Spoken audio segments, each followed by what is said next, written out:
In the heart of the Pyrenees Mountains lies Lourdes. Since 1858, this humble grotto has been a beacon of hope and faith. The story of Lourdes begins with Bernadette to whom the Virgin Mary appeared in a simple grotto. Mary asked Bernadette to dig, and a spring emerged, drawing pilgrims seeking healing. We explore the first 18 healings recognized by the Church, events that defied medical explanation. These are stories of suffering transformed into joy, woven together by the grace of God and the intercession of Our Lady of Lourdes. Lourdes is a sanctuary where the sick find comfort, the doubtful find faith, and the sorrowful find peace. For an understanding on the Lourdes site, miracles, and the strict investigation into each of these miracles, check out the video in the description. 72 Proven Catholic Miracles that doctors can't explain. This is part of our Lourdes series. For more in-depth, see our articles in our category Approved Miracles on our blog site, eternallycatholic.com, category Approved Miracles, link in the description. Our journey into the miracles of Lourdes begins with a woman named Catherine Latapie.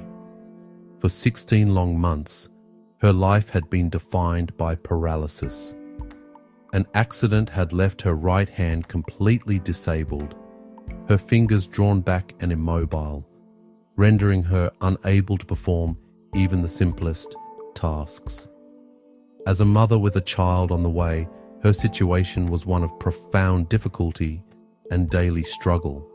Yet, within her heart, a flicker of hope remained, fanned into a flame by the stories she heard coming from the grotto at Massabielle.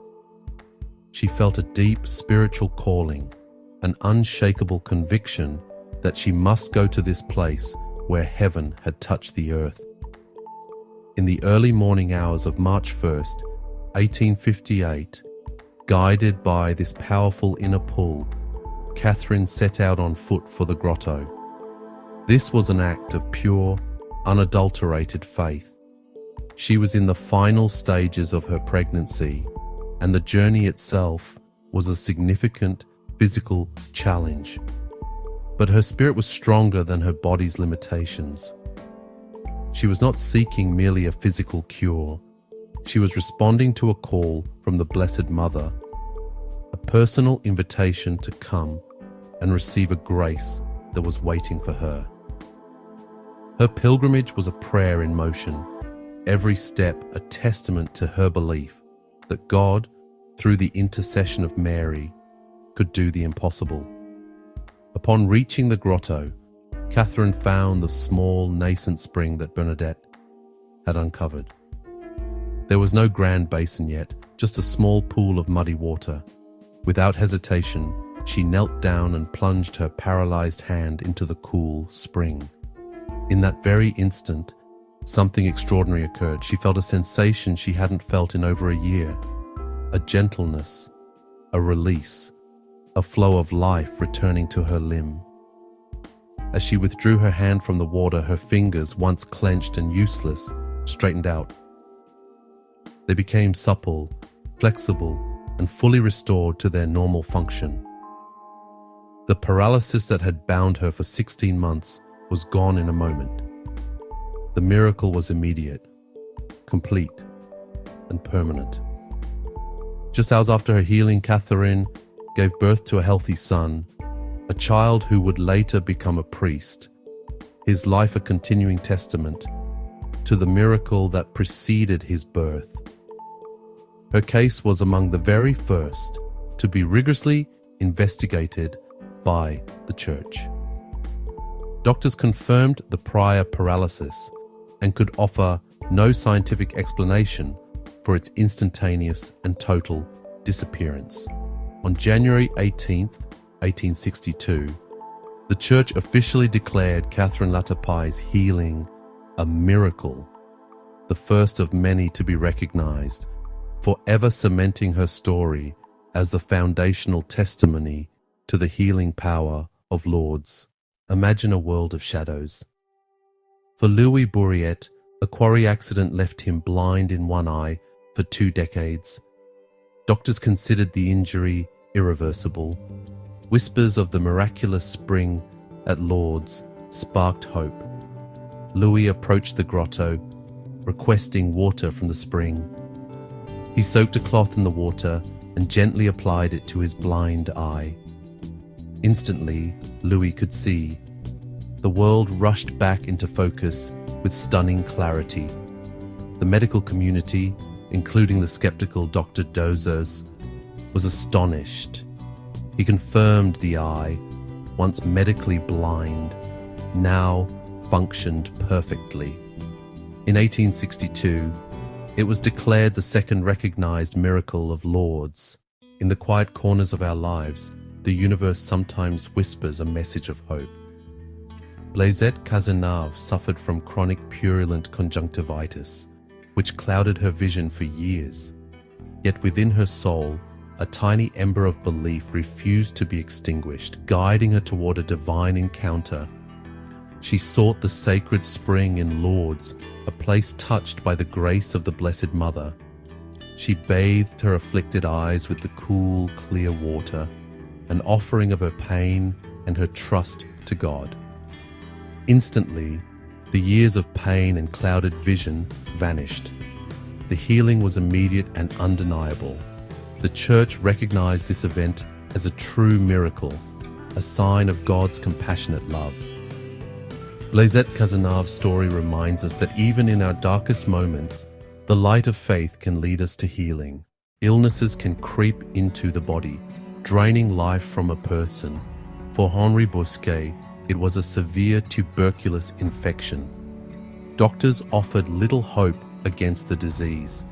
In despair, a new possibility emerged: Lourdes. The family turned to blessed water from the grotto. It was an act of pure faith. They applied a compress soaked in the Lourdes water to the ulcer on Henri's neck. The family kept vigil, their prayers ascending. When morning dawned, it brought a new life for Henri Bosquet. The ulcer had vanished, the fever was gone, and his strength returned. It was a complete overnight healing. Henri's story is a testament that faith can open the door to a miracle. There is no love more fierce than that of a mother for her child. This is the story of Justin Bouhort, a little boy just 2 years old. He was diagnosed with chronic tuberculosis and was dying. The doctors said there was nothing more they could do. For his mother, this was an unbearable reality, a pronouncement she simply could not accept. Her thoughts turned to Lourdes, the sanctuary of hope. With her child frail and fading in her arms, she made the journey. Ignoring the concerned cries of onlookers, she plunged her dying son into the frigid waters of the spring. For a few moments the child lay still, seemingly lifeless, and then a miracle unfolded. As she lifted him from the water, the child began to stir. Justin Bouhort was not only alive, but he was completely healed. He would go on to live a long and healthy life, a testament to his mother's incredible faith and the boundless mercy of God. Imagine a life within 4 walls, a world shrunk to a bed. This was Madeleine Rison's reality. Paralyzed for 24 years, she watched the seasons change, dreaming of a life beyond her window. News of Lourdes reached her, stories of healing water and divine intervention. The journey to Lourdes was a testament to her unwavering belief in a miracle. At the grotto, her family applied water from the spring to her limbs, trusting in God's mercy. Instantly, she was restored. She rose from her stretcher. The paralysis vanished. Her steps were firm, a woman reborn. The Church recognized her healing as the 6th official miracle of Lourdes, a beacon of hope. Consider the gift of sight. Imagine that precious gift slowly slipping away. This was the reality for Marie Moreau, whose vision had deteriorated to near blindness due to a severe eye inflammation that resisted all treatments. For 2 years, her world grew darker, bringing loss and isolation. Unable to travel to Lourdes, she placed her trust in the holy water. A friend brought her a cloth soaked in Lourdes water. That evening, Marie placed the bandage over her eye, surrendering to a power greater than her own. The next morning, Marie awoke to a world transformed. Her vision was perfectly restored. Her healing, recognized as the 7th miracle of Lourdes, shines as a reminder that even when our world grows dark, faith can let the light flood in. There are wounds that time is meant to heal, but for Pierre de Ruda, time only deepened his affliction. For 8 agonizing years, he lived with a horrifically broken leg that defied all medical intervention.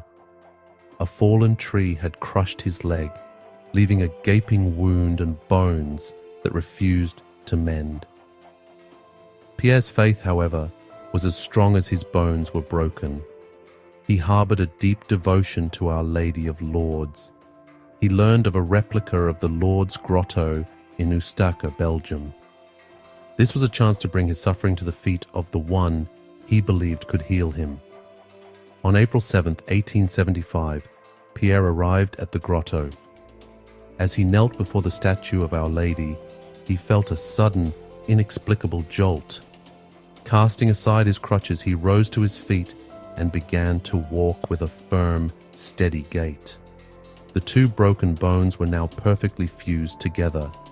His case stands as one of the most astonishing miracles associated with Lourdes. In 1878, Joachim de Hant suffered from a gangrenous ulcer and a clubfoot. Desperate, she journeyed to Lourdes, seeking a miracle. During her second immersion in the sacred waters, something extraordinary happened. The ulcer began to close, replaced by healthy skin. Her clubfoot corrected itself. She emerged completely healed. The Church declared it a miracle on August 11, 1878. A testament to unwavering faith. In 1882, Elisa Sisson suffered from a severe heart condition. Her heart was enlarged, and she experienced debilitating swelling in her legs. Doctors offered little hope. Yet Elisa turned to Lourdes, seeing it as a sanctuary of hope. Immersed in the baths, she offered her suffering to God. Upon emerging, the swelling had vanished. Elisa felt renewed strength, and her heart beat steadily. Medical examinations confirmed her healing. On August 30, 1882, the Church recognized it as a miracle, a testament to faith's power to mend even the most broken hearts. In 1883, we find Sister Eugenia. For years, she suffered immensely from recurring abscesses and chronic peritonitis. Medical treatments offered little relief. With her options exhausted, her fellow sisters turned towards Lourdes, a beacon of hope.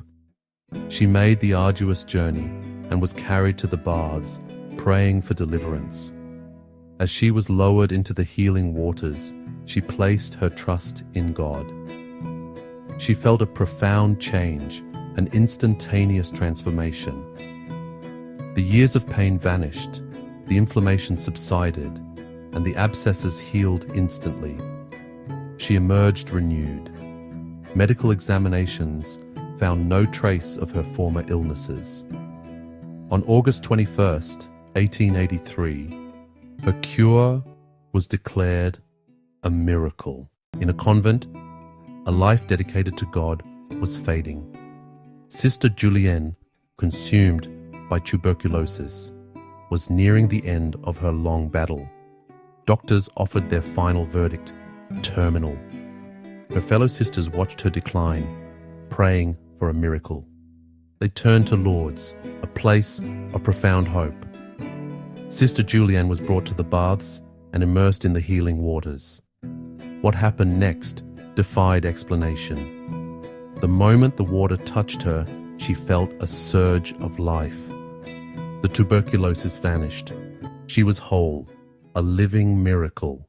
Some burdens we carry are not of our own making, but are passed down through generations, a shadow that looms over a family line.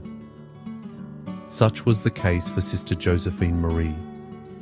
She suffered from pulmonary tuberculosis, the very same disease that had tragically claimed the lives of her siblings before her.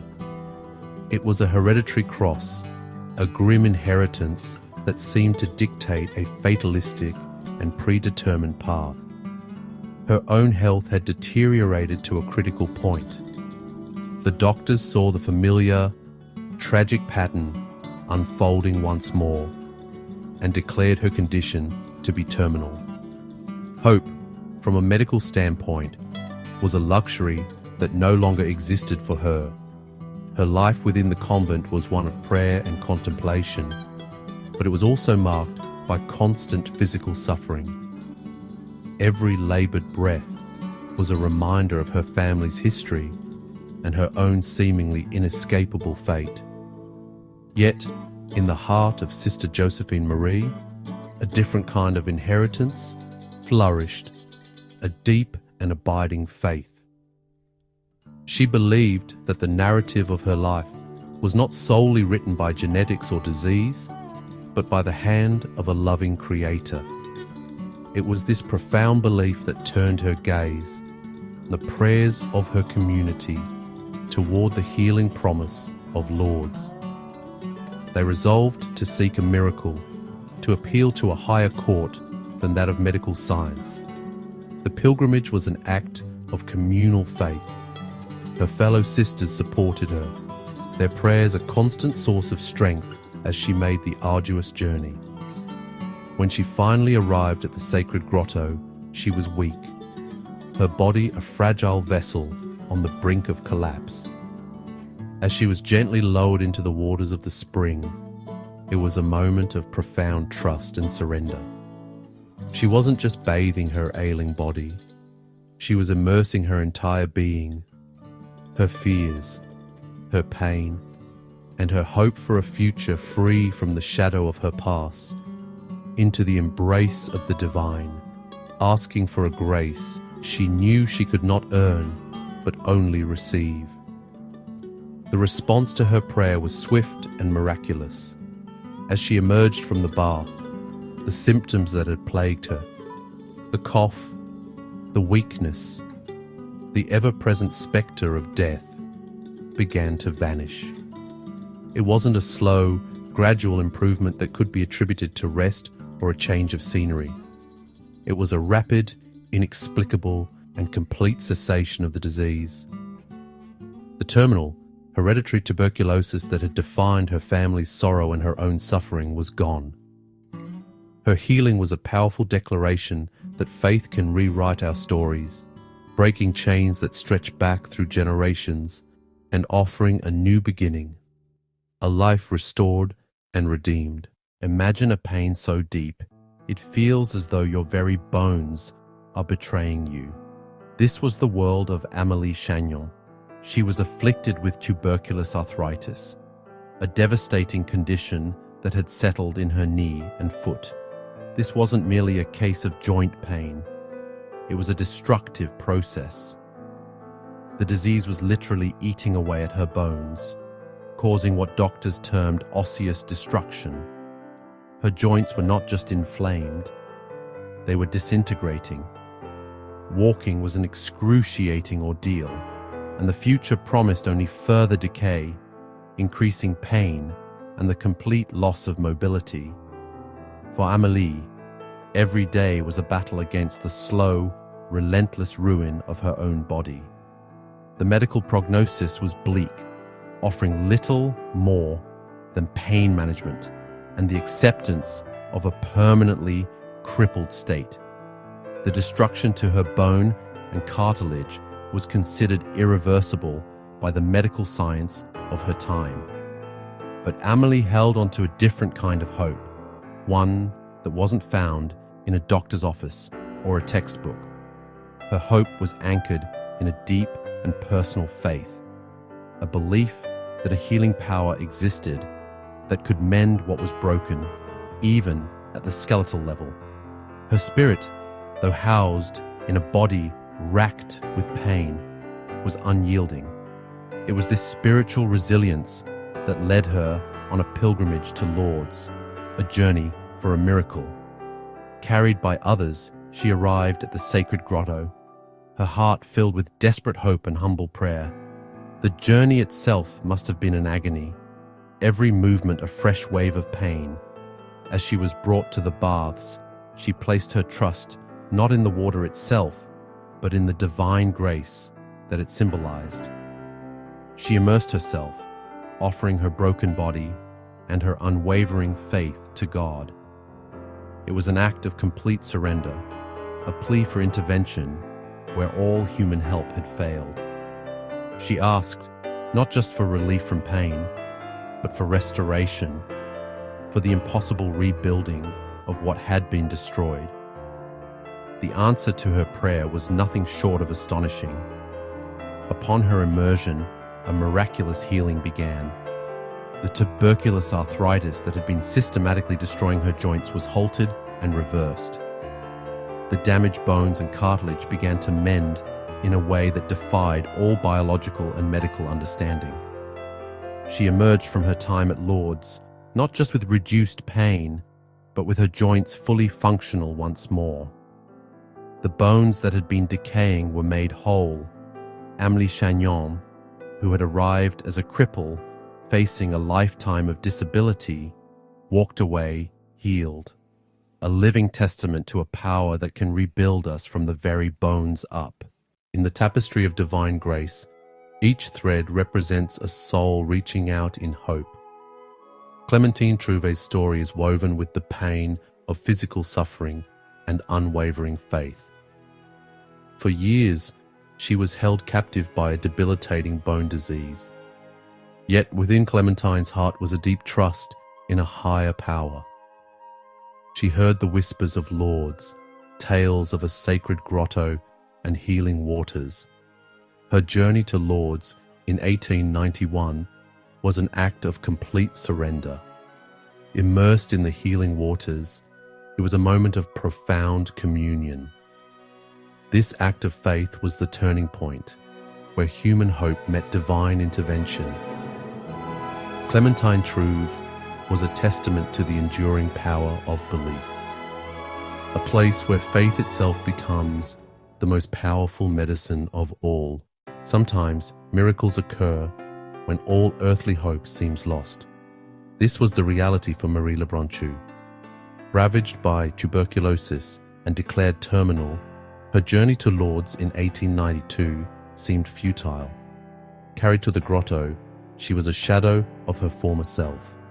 Immersed in the healing waters, something extraordinary happened. An instantaneous transformation. She felt a surge of life, pushing back death. She emerged reborn. Color returned, strength flowed back, and breath filled her lungs. Doctors were stunned, unable to explain her complete healing. Her tuberculosis vanished, a medical impossibility. Recognized by the Church, her healing is a testament that even in our darkest hour, divine love can offer a miraculous restoration of life. Marie Le Marchand suffered from advanced pulmonary tuberculosis and disfiguring ulcers. She journeyed to Lourdes, seeking a sign. A skeptical doctor accompanied her, documenting her condition. As Marie bathed in the spring, a miracle occurred. The ulcers vanished, and her breathing eased. The doctor witnessed an undeniable transformation, a triumph of faith-defying medical explanation. He was left in awe. Elisa Lesage's future was dictated by tuberculous arthritis in her knee. The medical prognosis was grim, a lifetime of permanent disability. Doctors said her joint would stiffen completely, leaving her leg rigid. Elisa's life was a testament to daily struggles with a debilitating condition. Every step was a negotiation with pain, but a flicker of hope remained, not in medicine, but in whispered stories of Lourdes. Elisa made the pilgrimage to the grotto, seeking intervention. She came carrying the weight of her doctor's words. Her act was a profound statement of faith. As she prayed, a sensation of warmth flowed through her knee. In an instant, the pain vanished. She stood up and walked with the grace of a healthy person. Elisa walked away from Lourdes completely whole. Her recovery, a testament to the power of faith. The 18 miracles from Catherine Latapie's healed hand to Elisa Lesage's restored knee are the foundational pillars upon which the global significance of Lourdes was built. These events ignited a flame of faith that has burned brightly for over a century. Lourdes is a universal beacon of hope, a sanctuary where the faithful find solace and healing. The Catholic Church subjected each case to rigorous investigation, and only after an exhaustive process was a healing officially declared a miracle. These testimonies continue to provide profound inspiration to millions. Faith is a force capable of transcending limitations. The legacy of Lourdes invites us to consider the immense power of faith. It is an eternal invitation to trust and to hope. Have faith, for with God nothing is impossible.